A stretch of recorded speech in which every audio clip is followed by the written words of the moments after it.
Episode opening സീനിൽ ആ giant elephant അതാണെങ്കിൽ വേദനയിൽ കടന്നു പെടയാണ്.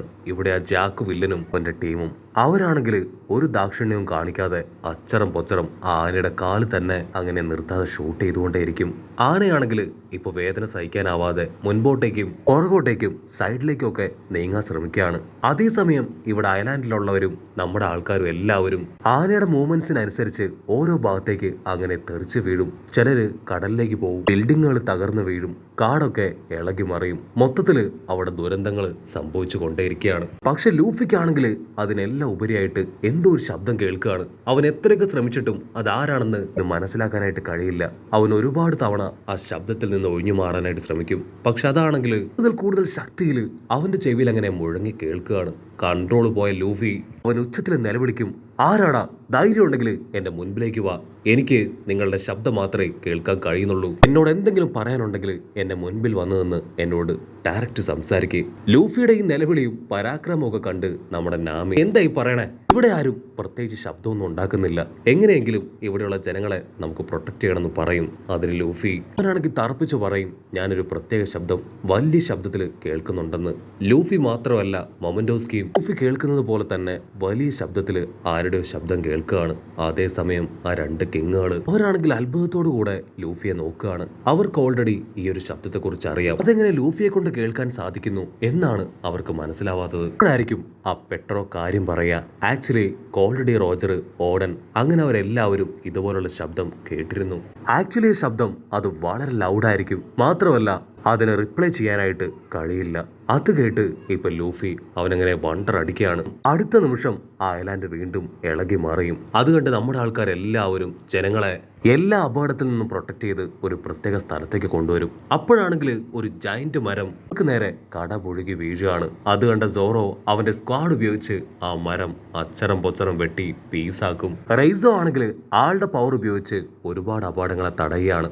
അതേസമയം ഉള്ള എല്ലാവരും ഇപ്പൊ തിരിച്ചറിഞ്ഞു കഴിഞ്ഞു, ആ ആനയ്ക്ക് അതിന് കാര്യമായിട്ട് എന്തോ സംഭവിച്ചിട്ടുണ്ട്.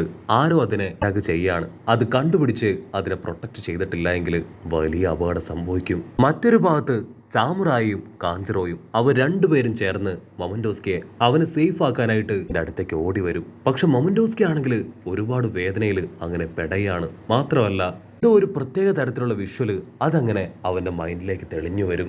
മൊമന്റോസ്കിയുടെ മൈൻഡ് ആണെങ്കിൽ ഇപ്പൊ ആ ജയന്റ് ആനയുടെ കണ്ണുമായിട്ട് അങ്ങനെ കണക്ട് ആവുകയാണ്. അപ്പൊ അവൻ കാണും ആ വില്ലന്മാരുടെ കപ്പലുകൾ എലിഫന്റ് വില്ലൻ ജാക്ക് ആണെന്ന് മൊമന്റോസ്കി തിരിച്ചറിഞ്ഞു കഴിഞ്ഞു. അവൻ ആ കാര്യം അവിടെയുള്ള എല്ലാവരോടും പറയും. ജനങ്ങളാണെങ്കിൽ ഷോക്കാവും, കാരണം ജാക്ക് കൊല്ലപ്പെട്ടു എന്നാണ് അവരെല്ലാവരും കരുതിയത്.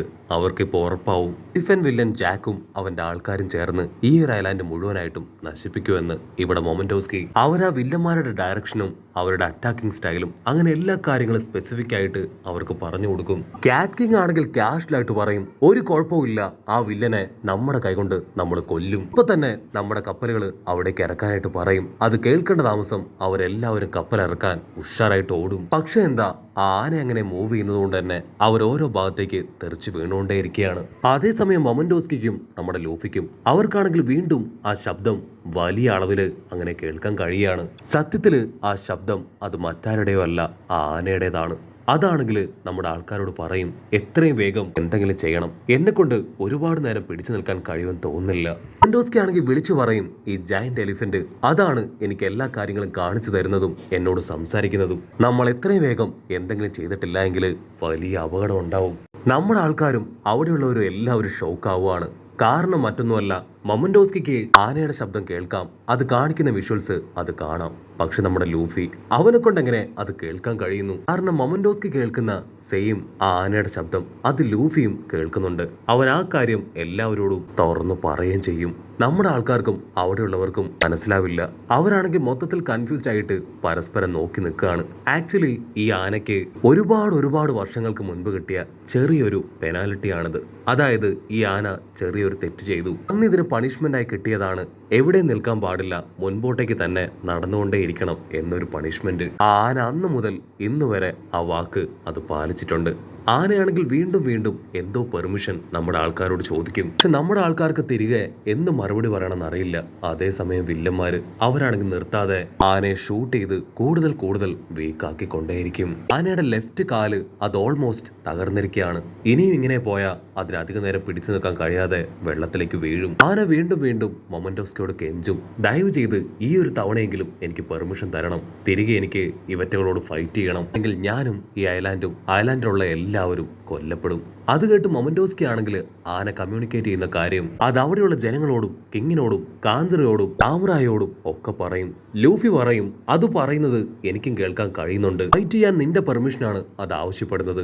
നീ അതിന് പെർമിഷൻ കൊടുക്ക്, അല്ലെങ്കിൽ നമ്മളെല്ലാവരും വീണ്ടും വലിയ ദുരന്തത്തിലേക്ക് പോകുമെന്ന് പറയും. ഇവിടെ എല്ലാവരും ഓരോ ഭാഗത്ത് അങ്ങനെ പിടിച്ചു നിൽക്കുകയാണ്. മൊമന്റോസ്കി ആണെങ്കിൽ ആകെ പകച്ചു നിൽക്കുകയാണ്. അവന് പറയാൻ കഴിയാതെ ഒന്നും ചെയ്യാൻ കഴിയാതെ അവനങ്ങനെ സ്റ്റക്കായിട്ട് നിൽക്കും. ലൂഫി ആണെങ്കിൽ നിലവിളിച്ചു പറയും, പ്ലീസ് ഞാൻ പറയുന്നത് നീ കേൾക്ക്. ഇപ്പൊ നീ അതിന് പെർമിഷൻ കൊടുത്തിട്ടില്ല എങ്കിൽ അതിന്റെ ജീവനും പോവും, നമ്മുടെ ജീവനും പോവും, ഈ ഐലാൻഡും എന്നേക്കുമായിട്ട് നശിക്കും. വേറെ വഴിയില്ല, അതിന് നീ പെർമിഷൻ കൊടുത്തേ പറ്റൂ.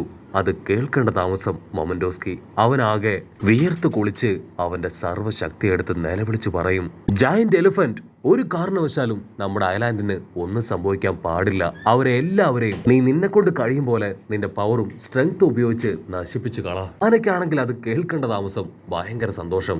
ആന കാര്യം മനസ്സിലാക്കി ചെയ്യാനായിട്ട് റെഡിയാവും. ഇവിടെ നമ്മുടെ ആൾക്കാരും ആ ഐലാൻഡിലുള്ളവരെല്ലാവരും വണ്ടറടിക്കുകയാണ്. മൊമന്റോസ്കിക്ക് ആനയെ കൺട്രോൾ ചെയ്യാൻ പറ്റുന്നു. ദിസ് ഈസ് അൺബിലീവബിൾ എന്ന് പറഞ്ഞ് അവരങ്ങനെ മൊമന്റോസ്കിയെ തന്നെ നോക്കി നിൽക്കും. ആനയാണെങ്കിൽ ഞൊടിയടയില് ഇപ്പൊ സ്ട്രെയിറ്റ് ആയിട്ട് നിൽക്കും. നമ്മുടെ ആൾക്കാർക്ക് പഴയതുപോലെ ഗ്രിപ്പൊക്കെ കിട്ടി അവരും നോർമലായിട്ട് നിൽക്കുകയാണ്. അടുത്ത നിമിഷം ആന അതതിന്റെ കാല് പൊക്കി ആ വില്ലന്മാർക്ക് നേരെ വരികയാണ്. വില്ലന്മാരുടെ കപ്പലുകളാണെങ്കിൽ ആടി ഒലയും. അവരെന്തെങ്കിലും ചെയ്യുന്നതിന് മുൻപേ ആന അതിന്റെ തുമ്പിക്കൈ വെച്ച് ഒരൊറ്റ അടി.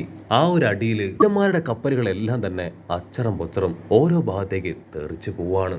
കപ്പലിലുണ്ടായിരുന്നവരെല്ലാവരും നോ എന്ന് പറഞ്ഞ് വലിയ ഒച്ചത്തിൽ നിലവിളിക്കുകയാണ്. അവര് എലിഫന്റ് വില്ലനോട് എങ്ങനെ രക്ഷപ്പെടാം എന്ന് ചോദിക്കും.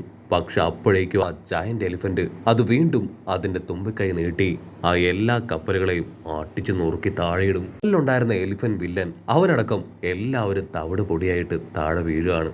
അതിനുശേഷം ആന വീണ്ടും പഴയതുപോലെ ക്യാഷ്വലായിട്ട് അങ്ങനെ നടന്നു പോകും. ഇവിടെ നമ്മുടെ ആൾക്കാരും ഐലാൻഡിലുള്ളവരും എല്ലാവരും വളരെ പേടിയോടുകൂടെ ആ കാഴ്ച നോക്കി നിൽക്കും. ലൂഫി ആണെങ്കിൽ കാതോർക്കും. പക്ഷെ ഇപ്പോ ആ ആനയുടെ ശബ്ദം അത് കേൾക്കാനില്ല. മൊമന്റോസ്കിക്ക് ആണെങ്കിൽ അവന്റെ തല പൊട്ടുന്ന വേദനയിൽ ഒരു ഭാഗത്തിരിക്കുകയാണ്. ഇപ്പൊ അവന്റെ വേദന അത് പതിയെ പതിയെ കുറയും. ഉടനെ ആ കുട്ടിക്കുരങ്ങനാണെങ്കിൽ ഓടി വന്ന് ആനയുടെ ആക്ഷനും അതിന്റെ ഫൈറ്റിനെ കുറിച്ചൊക്കെ വളരെ ഡീറ്റെയിൽ ആയിട്ട് നമ്മുടെ ആൾക്കാരെടുത്തും ഐലാൻഡിലുള്ളവരോടും പറയും. അത് കേട്ട് അവർക്ക് ഡബിൾ ഷോക്ക്. ആ ആനയ്ക്ക് ഇങ്ങനെയൊക്കെ ചെയ്യാൻ കഴിയുമെന്ന് അവർ കരുതിയതല്ല. മാത്രമല്ല മൊമന്റോസ്കിക്ക് അതുമായിട്ട് കമ്മ്യൂണിക്കേറ്റ് ചെയ്യാൻ കഴിയുമെന്നും അവരിപ്പോഴാണ് മനസ്സിലാക്കുന്നത്. ഇവിടെ ക്യാറ്റ് കിങ് ആണെങ്കിൽ ആ ജാക്ക് വില്ലനെ ഓർക്കുകയാണ്. അവൻ അറ്റാക്കിൽ തീർച്ചയായിട്ടും ആ കടലിലേക്ക് വീണിട്ടുണ്ടാവും. അങ്ങനെയാണെങ്കിൽ തീർച്ചയായിട്ടും അവന്റെ കാറ്റ് പോയിരിക്കും എന്നൊക്കെ ചിന്തിച്ച് ആശ്വസിച്ച് നിൽക്കും. ഉടനെ ലൂഫി ആണെങ്കിൽ വലിയൊരു ബാഗുമായിട്ട് അവരുടെ മുൻപിലേക്ക് വരും. ഞങ്ങൾക്കിപ്പോ തന്നെ ഞങ്ങളുടെ യാത്ര ആരംഭിക്കണം, അതുകൊണ്ട് ഞങ്ങൾക്ക് ആവശ്യമായിട്ടുള്ള ഫുഡെല്ലാം ഇതിൽ ഫില്ല് ചെയ്ത് തരാൻ പറഞ്ഞ് അങ്ങനെ ചിരിച്ചു നിൽക്കുകയാണ്. കട്ട് ചെയ്താ ഇപ്പോൾ ഒരു ഐലാൻഡ് കാണിക്കും. അവിടെ ഒരു മാൻഷനിലേക്ക് ഒരു കോള് വരികയാണ്. വിളിക്കുന്നത് മറ്റാരുമല്ല, സാക്ഷാൽ ഹപ്പോ ആണെങ്കിൽ ടെൻഷനായിട്ട് ഇപ്പൊ ജാക്കിനെ കോണ്ടാക്ട് ചെയ്തിട്ട് ലഭിക്കുന്നില്ല എന്നുള്ള കാര്യം അത് ഫോണിലൂടെ ഇൻഫോം ചെയ്യുകയാണ്. അവൻ ഇൻഫോം ചെയ്തത് മറ്റാർക്കുമല്ല, സാക്ഷാൽ കൈഡോയ്ക്ക്. കൈഡോ ആണെങ്കിൽ അത് കേട്ട് ഫുൾ കലിപ്പില് അങ്ങനെ പല്ല് കടിച്ച് നിൽക്കുന്നതോട് കൂടെ ഈ ഒരു എപ്പിസോഡും അവസാനിക്കുന്നു. എപ്പിസോഡ് ഇഷ്ടപ്പെടുകയാണെങ്കിൽ തീർച്ചയായിട്ടും ലൈക്ക് ചെയ്യാനും കമന്റ് ചെയ്യാനും ഷെയർ ചെയ്യാനും മറക്കല്ലേ. അടുത്തൊരു അടിപൊളി എപ്പിസോഡുമായിട്ട് കാണുന്നവരെ ഇറ്റ്സ് മീ വിത്ത് മല്ലു വെബിസോഡ്.